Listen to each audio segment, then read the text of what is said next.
तो हेलो दोस्तों, स्वागत है आप सभी का डब्ल्यू के रिसर्च सेंटर में। तो दोस्तों आज हम पढ़ने वाले हैं कक्षा 10वीं का संस्कृत पाठ है 10 जो है मंदाकिनी वर्णम। ठीक है, तो मंदाकिनी वर्णम पाठ में हम पढ़ेंगे वन लिनियर ऑब्जेक्टिव क्वेश्चन को। ठीक है, तो चलिए शुरू करते हैं। देखिए पहला नंबर जो सवाल है, किस छंद में मंदाकिनी वर्णन पाठ है? तो किस छंद में है? तो ये अनुष्टुप छंद में है। किस छंद में है? तो अनुष्टुप छंद में है।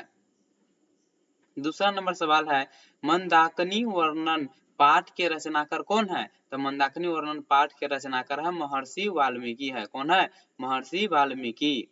अब तीसरा नंबर सवाल, मंदाकिनी वर्णन पाठ रामायण के किस कांड से लिया गया है? तो मंदाकिनी वर्णन जो पाठ है रामायण के अयोध्या कांड से लिया गया है। ठीक है, मंदाकिनी नदी किस तालाब के समान दिखता है? तो मंदाकिनी नदी कुबेर के तालाब के समान दिखाई पड़ता है। मंदाकिनी नदी किस पर्वत के निकट बहती है? तो मंदाकिनी नदी चित्रकूट पर्वत के निकट बहती है।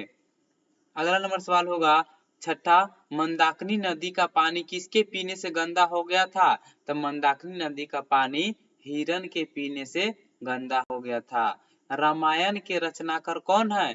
तो रामायण के रचनाकार है वाल्मीकि। कौन है? तो वाल्मीकि। कालिदास की कौन सी रचना है? तो कालिदास की रचना है रघुवंशम। कौन है? रघुवंशम। राम किसको मंदाकिनी नदी दिखा रहे हैं? तो राम जो थे वो सीता को मंदाकिनी नदी दिखा रहे थे। 10 नंबर सवाल होगा, वनवास प्रसंग में राम सीता लक्ष्मण के साथ कहाँ पहुंचे? तो वनवास प्रसंग में राम सीता और लक्ष्मण के साथ चित्रकूट जाते हैं। कहाँ?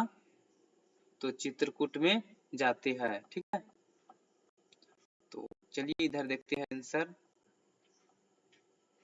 तो चित्रकूट जो वहां पर्वत है वहां जाते हैं। अगला नंबर 11 नंबर सवाल है, राम किससे संबोधित करते हुए मंदाकिनी नदी का वर्णन करते हैं? तो सीता को। ठीक है, जटा और मृग चर्म में कौन धारण किए हुए है? तो जटा और मृग चर्म में कौन धारण किए हुए? तो मुनि है। सीता रामचंद्र की कौन है? तो सीता रामचंद्र की कौन है? तो पत्नी है। पक्षी का पर्यायवाची शब्द क्या है? तो पक्षी का पर्यायवाची शब्द द्विज होता है। क्या होता है? द्विज। दोनों भुजाओं को ऊपर करके कौन उपासना करते हैं? तो दोनों भुजाओं को ऊपर करके कौन उपासना करते हैं? तो मुनि लोग उपासना करते हैं। नृत्य के समान प्रतीत होता है क्या? तो नृत्य के समान प्रतीत होता है पर्वत। ठीक है, रंग बिरंगे तटों वाली कौन नदी है? तो रंग बिरंगो तटों वाली मंदाकिनी नदी है। रघुवंश महाकाव्य के रचनाकार कौन है? तो रघुवंश महाकाव्य के रचनाकार है कालिदास। कौन है? तो कालिदास। याद रखिएगा आप लोग। विशाल नेत्रों वाली कौन है? तो विशाल नेत्रों वाली सीता है। कौन है? सीता। मुनि लोग किसके उपासना करते हैं? तो मुनि लोग सूर्य भगवान के उपासना करते हैं। कौन नदी के दोनों ओर से घिरे हुए है? तो पर्वत। कौन है? तो पर्वत नदी के दोनों ओर से घिरे हुए है।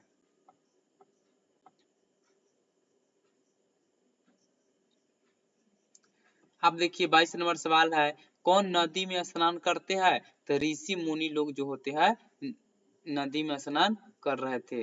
कालिदास ने किस नदी का वर्णन किया है? तो कालिदास ने मंदाकिनी नदी का वर्णन किया है।